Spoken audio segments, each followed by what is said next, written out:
বাংলাদেশে অবস্থানরত বিদেশি নাগরিকরা প্রায়ই বিজনেস ভিসা দেখিয়ে বছরের পর বছর কাজ ব্যবসা করে আসছেন।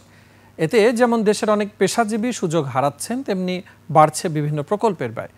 অভিযোগ আছে রাজস্ব হারানোর। তাই বাংলাদেশে কাজ করা বিদেশিদের জন্য আলাদা নীতিমালা তৈরি হচ্ছে বলে জানিয়েছেন বিডা নির্বাহী চেয়ারম্যান আশিক চৌধুরী। সাদাত হাবিবি সেতুর রিপোর্ট। ওয়ালটন এখন দেশের সীমানা পেরিয়ে পৌঁছে গিয়েছে 50টিরও বেশি দেশে। ওয়ালটন, ঘরে ঘরে বিশ্বজুড়ে। পুলিশের স্পেশাল ব্রাঞ্চ ও সুরক্ষা সেবা বিভাগের রিপোর্ট অনুসারে 2023 সালের 31 ডিসেম্বর পর্যন্ত দেশের অবস্থানরত বিদেশিদের সংখ্যা 1,07,167। তাদের বেশিরভাগই ভারত আর চীনের নাগরিক। তাদের অনেকেরই কাজের অনুমতি নেই।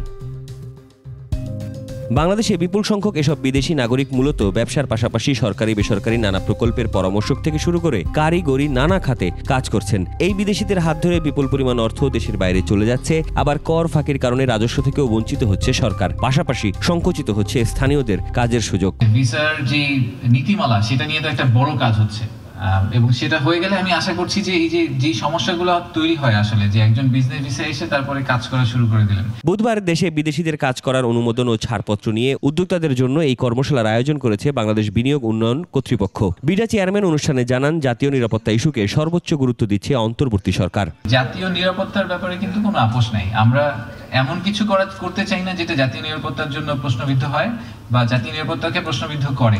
একই সাথে বিনিয়োগের অনুমোদন সহজ করতে আগে যেখানে 34টি প্রতিষ্ঠানের নথি ও ছাড়পত্র জমা দেওয়া লাগতো, অক্টোবর থেকে সে সংখ্যা কমিয়ে 14তে নামিয়ে আনা হয়েছে বলে জানানো হয়। ইনভেস্টর হাইটেক পার্কে যাক আর বেজাতে যাক আর বেবজাতে যাক, ইনভেস্টরের কাছে কিন্তু সবটাই বাংলাদেশ।